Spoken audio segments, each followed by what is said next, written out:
Holy crap, folks. Yeah, Lewis Hamilton going to Ferrari. Unless you've been living on another planet, you know this story by now. You probably know the basics of it at least. There's a few beats about it that I wanted to touch on, but yeah, man, what a story. I was sitting here a few weeks ago making a video going, man, I can't believe it. It's the off season. I don't want to be here making videos, but some team names are dumb, so I have to make a video. And then just a few weeks later, the whole Formula One world just loses its mind and everyone's going. Wow, I guess this is a big moment. I should care about it. So first of all, Lewis Hamilton, Mercedes, Dunzo. They were negotiating what Lewis was going to do for his contract, and Lewis was like, up your nose with a rubber hose. See you never. And he walked away from the team with whom he has won 6 world championships to go to Ferrari. People are calling it the reverse Schumacher.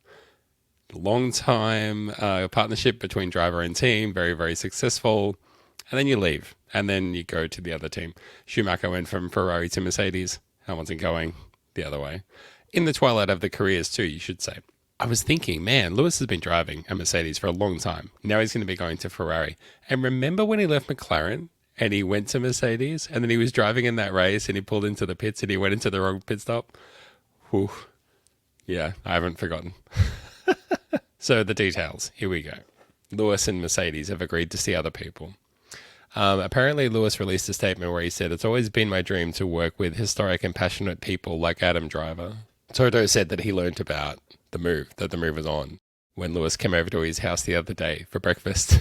And he said he was drinking coffee, and then Lewis just said, "Yeah, I'm leaving." Which I just imagine would have been the most epic spit take ever. Like Lewis going, "Toto, I have something I have to tell you." And he's like, "Yes, 1 second, just let me take a big mouthful of this steaming hot coffee, which my assistant has made. I'm going to Ferrari." I hope Netflix were there to capture that. Like, renew Drive to Survive for 10 more seasons if they captured that. Lewis, for a long time, had been negotiating with Mercedes for a 3-year deal. He wanted 3 years. And on top of that, he was asking Mercedes to give him basically just a whole bunch of cash under the guise of this thing called an ambassadorship, like becoming a brand ambassador. And this is just a way of basically saying, "I want a mountain of cash to drive for you." And they say no. And he goes, "Okay, hear me out. You pay me a small mountain of cash to drive for you. And then every year after that, after I retire, I'll be a brand ambassador for you, and you can still cut me checks. And I will be in your ads, and I'll show up to launch events, and you'll sell a bajillion cars, and we'll all get rich. So let's do that instead." And Mercedes were apparently like, "We would like for you to keep driving for us, but we would not like to have to commit to doing that right now." And I think Lewis was a bit upset about that. Along comes Ferrari, the team that you would argue have had the edge on Mercedes for performance for the last few years. And Lewis says, "Can you cut me a multi-year deal?" And they say yes. And he says, "Can I have like hundreds of millions of dollars after I retire for doing basically nothing?" And they say yes. And he's like, "And this is for Ferrari. This is not some kind of trick. This is for the real Ferrari F1 team." And they're like, "Yes." So, I mean, the question really becomes not why would he go, but the question really becomes, why would he stay? What would keep him? I think Lewis to himself has made the decision. Mercedes, he's given them a bit of a chance to try to give him an opportunity of winning one last championship before he retires. But I just feel like he believes that they, in the few years that he has left as a driver at his peak, at something approaching his peak, that they can't do it, that they don't know how to turn the ship around. So Mercedes are waxing, waning. Which one's the good one? I don't know. Mercedes are tailing off, and Ferrari are on the charge, apparently, under the leadership of Frederic Vasseur, who, it has to be said, since arriving, seems to have shaken hands with or kissed the ring with exactly the right people. And I mean, he's somehow got this huge trust fund that he can spend to bring Lewis Hamilton into the team, but also a whole bunch of engineers. I want to give this shout out. So I was listening to the great takes from old mates Michael and Rob from Box of Neutrals, who said, "You might be wondering why this deal was announced now." And they think it's because if they announce the deal now, Lewis is going to Mercedes from the start of next year. They can start going and poaching talent, people who want to work with Lewis while he's dressed in red. And if they start signing people up soon, they can serve their 12-month gardening leave and then just go to work around this time next year. So, because that was one of the questions I had, is why announce now? Such a weird time to announce. The season hasn't even started. The cars haven't even launched. But my guess is Lewis's current deal with Mercedes, which was 1 year with an option for a second year, that contract has firmly kicked in. And so he's exercising the clause in that contract that says I can leave. And I'm sure it was very well orchestrated with Ferrari to give them the optimal benefits. Speaking of optimal benefits, Ferrari are putting up $100 million per year for Lewis to drive for them. That's 100 million of these. Lewis, I love you and respect you. And like I said, there's this ambassador role position thing where they're going to be cutting Lewis checks for a long time. That's reportedly worth $400 million. Now, I mean, it's a multi-year deal. So that could be 2 years, but it could be 3 years. It might be 4 years. Let's say it's $400 million plus another $400 million in sweeteners. I mean, this deal is worth the best part of $1 billion. Like if you were going to round it off to the nearest billion, it would be non-zero. This is just absurd money that we're talking about. I mean, I hope it pays off. Ferrari basically trying to buy their way back to championships. I guess that's Ferrari's role. That's Ferrari's role. I did wonder with this move where this leaves Hamilton lovers, the Ferrari fanboys, who probably had a uneasy truce between them in that they both hate Red Bull. But now the Ferrari fanboys are going to have to be like, Ferrari, our adversaries. Well, we like you again now. The Tifosi are going to have to be like, Lewis, our favorite son. Not the guy who's been causing pain for much of the last decade for us. It'll just be interesting to see where that goes. In some ways, yes, this is the biggest news in the 25 years that I've been watching Formula One. Probably the biggest driver news, right? The biggest driver change. The only thing that comes even close in terms of the shock of it is maybe Nico Rosberg announcing he was retiring after winning the championship.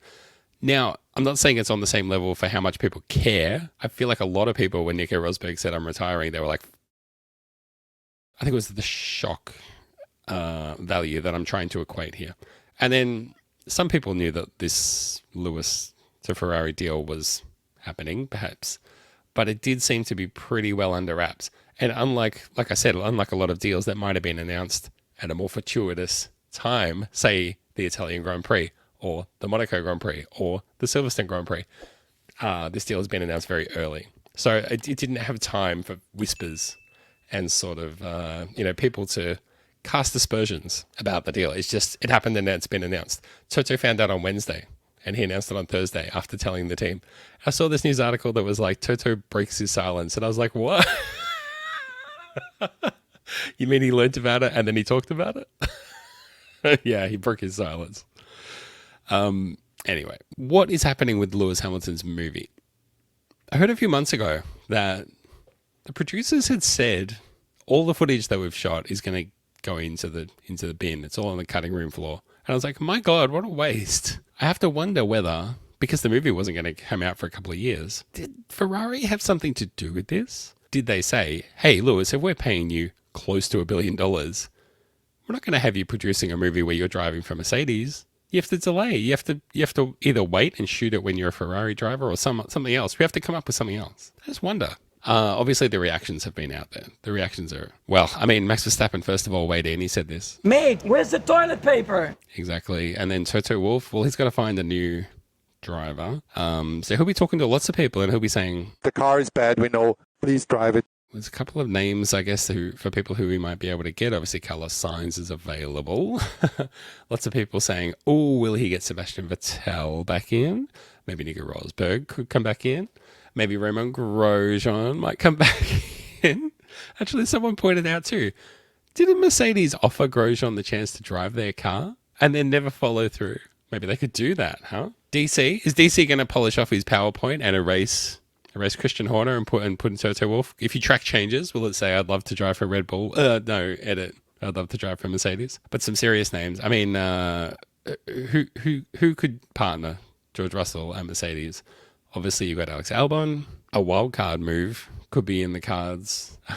If Carlos Sainz becomes free in 25 and he goes to someone like, say, Aston Martin, we might see Fernando Alonso without a drive. Maybe Fernando Alonso goes and joins Mercedes just to add to his list of teams that he's driven for in his career. Who knows? There's a little bit of time for that to play out. The other move that I've heard, because I've heard that Sainz may actually have an offer on the table. It's sort of wink, wink confirmed, to go to Aston Martin. But Sainz has been courting for a long time to join Audi. So I don't know what he would rather do. I feel like he would probably rather become the central guy somewhere, because he puts in the performances at a whole bunch of teams, but he never seems to crack that number one driver position that he sort of deserves.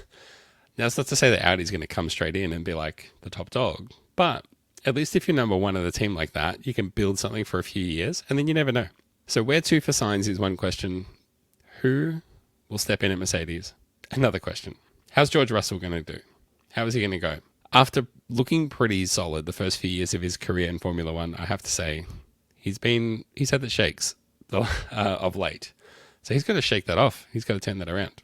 But these are the things that we will learn. So there's things that we know. There's things that we don't know. What does Charles Leclerc think of all of this as well? Because he showed up at Ferrari. Everybody said that Seb was going to wipe the floor with him. And then Leclerc wiped the floor with Seb. And then he gets paired with Carlos Sainz. I guess people thought again that Sainz might be a little bit of a soft touch, but Leclerc had his issues. Sainz has had a few issues here and there, some mechanical too. But Sainz has actually shown that when the car is good, he can turn it on. And it's more often than not that he's pressuring Leclerc rather than the other way around. Now that said, Leclerc is phenomenal in qualifying, but still, it's not going to be good enough to just do well in qualifying and try and hold on for dear life. He's going to have to actually step up his game on Sundays in particular. I also wonder where to for Ferrari with someone like Lewis Hamilton at the helm, because I heard this interview with Rob Smedley, who used to work at Ferrari. He had this tortured analogy about how having someone like Lewis Hamilton in the team means that the Ferrari engineers, they already work 110%, but now they'll be working 111%, and that might make the difference. And I was like, oh my God, all you have to do is just say, someone like Lewis Hamilton coming to the team might be able to wrangle and focus the Ferrari team, and especially the engineers and also the development of the car and all the rest of it, focus it in a way that it maybe hasn't been. He will say, we can do better if we focus on this and forget everything else. I mean, the other issue really is that the clock is ticking for Lewis. Now, if you're not going to go to Red Bull, you probably want to go to Ferrari because they've got the best chance of turning things around. It sure seems like they're investing in all the right people. Fred Vasseur is definitely not happy with how things have been. Lewis is desperate for just one more. Just give me one more. I just need one more. I saw someone say if Hamilton can go to Ferrari and win one last championship, he will be the undisputed GOAT of motorsport. And it's like, dude, how is he kind of not already? But yes, of course. Of course he would. Yes. I mean, he would have broken literally every record that there is in Formula One. We've got a whole season. We've got a whole season ahead of us before we see this even start to play out. I saw that the Australian Grand Prix account posted, hey, your first chance to see Lewis driving for Ferrari is going to be right here in Australia. And that seemed to be the first time that anybody acknowledged, oh, the calendar's going to change because Australia is currently not the first race on the calendar. And that post got deleted. Now, did it get deleted because they were told, hey, shut the fuck up about us being the first race again, will ya? Or was there some other reason? I don't know.